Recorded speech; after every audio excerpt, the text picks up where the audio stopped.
Reading for me is an infinite horizon. I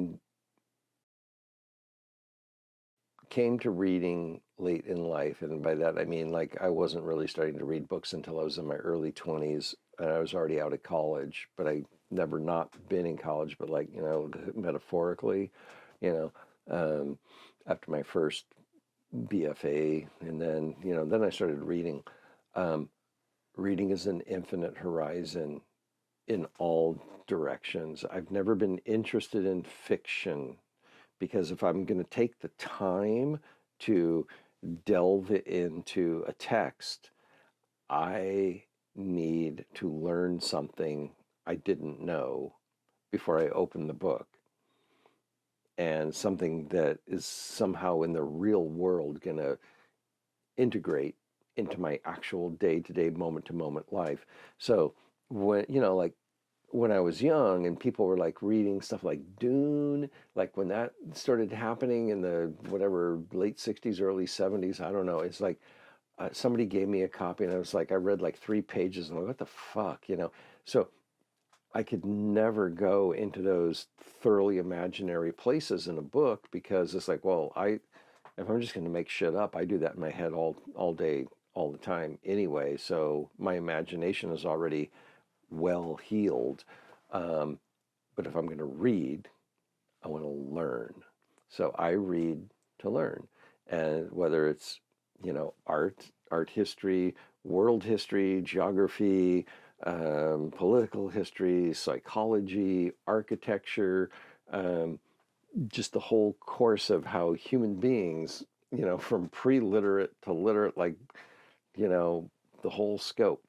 I want some details and some facts, things that connect me to a world beyond the place where I am sitting or standing at any given moment. Um, that's what I love about books. I mean, like I said the other day, it's like, those kinds of books are like the original form of time travel.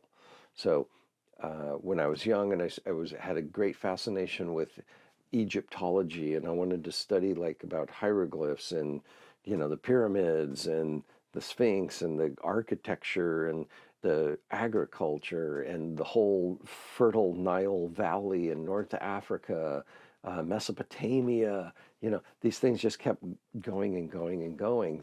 I'm sitting in ridiculous St. Louis, you know, as a young kid and projecting through the books I was reading. Like now I'm over in Egypt, which made me aware of that continent, which made me aware of the Mediterranean, and then the Greek culture and the Italian culture, and all of that. So yeah, um, if you're reading factual things, um, and then well, to say nothing of like the Renaissance and probably the best thing that happened to me in my initiation with my relationships with books was when I was, I want to say in fourth or fifth grade school, and I basically got punished because I refused to go out and play organized sports on the field. And I was being punished for some other things too, but doesn't matter. But I was like, I'm having none of this. And so my punishment was I got relegated to the library at recess. You can't go out and play with the other kids. You are going to get sent to the library. And by being sent to the library under this punishment, I discovered the encyclopedia. And I remember very vividly day one, volume one. I'd never seen an encyclopedia, mind you. And the page I turned to that had alchemy, and I can still see in my mind the overleaf of the big A in alchemy and like some classic, sort of off the shelf alchemical, block print image of an alchemist. And I started reading that. And I don't remember how I got A, B, C, D, but I got to D. And I'm flipping through all these pages and I get to Da Vinci, Leonardo da Vinci. And I had never heard of him at that point. but it was like, this all happened like in one day. And when I got there and I put A to D together, that set the stage for the rest of my life. And I haven't stopped reading since.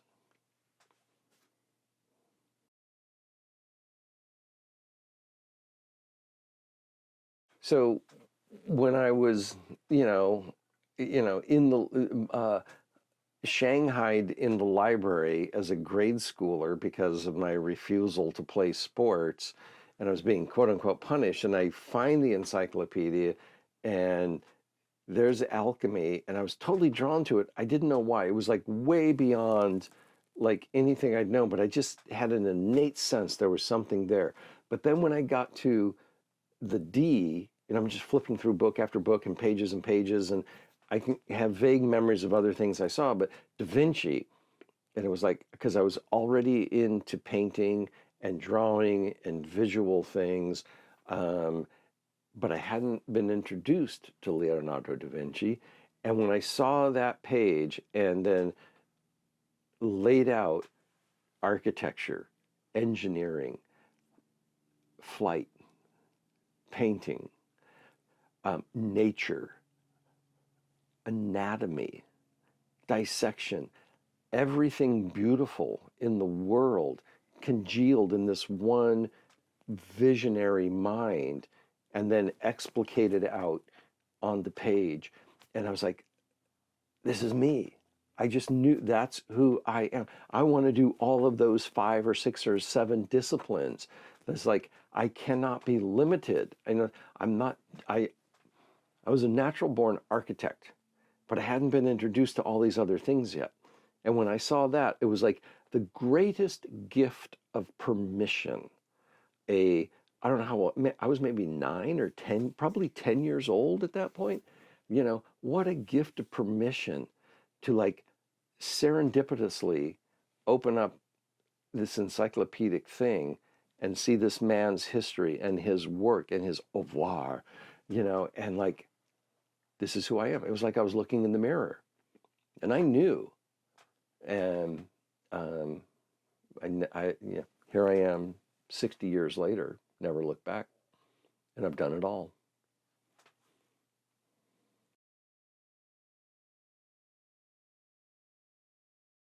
Reading um, is pleasurable to me. It's like, people talk about like, well, is it a task? Anything you're doing that's a task or a burden, like what's work and what's pleasure? For me, if I pick up a book, any book, whatever it is, I may initially think this is something I must read, but I know instantly if I've read 3 to 5 pages and I haven't already picked up my pencil and started having an engagement with the book, underlining, making margin notes, circling words, looking things up.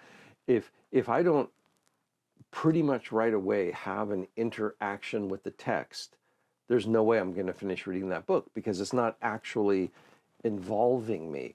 But when I do pick up a book and then that interaction happens, then I know I'm off to the races. So now that's not work. It is pure joy because now I'm being stimulated and it's giving back to me everything I'm giving to it by reading it. And I'm literally in a dialogue with the text itself.